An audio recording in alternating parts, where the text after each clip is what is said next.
In Lamar's, Iowa tonight are asking for help to find a driver involved in a hit-and-run crash that sent one woman to the hospital on Sunday.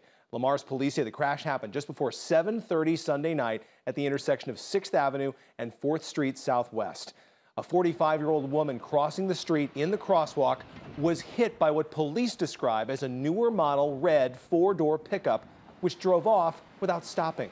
The woman was initially taken to Floyd Valley Health Care in Lamar's, then airlifted to a hospital in Sioux City with what are described as serious injuries. Her family, who has not yet released her name publicly, say they just want answers. Last night, while she was walking from Quick Star in Lamar's back to her home, she was struck by a vehicle and just left alongside the road. The person hit her, drove through the stoplight, and drove away. Beeler says she suffered serious head trauma in the incident. The family says while doctors believe she will make a full recovery, she has a long road ahead, and they just want the person responsible caught.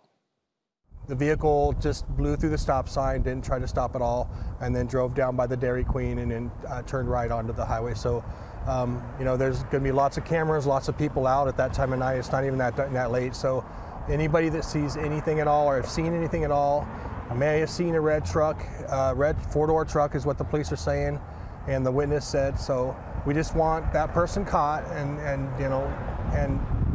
punished.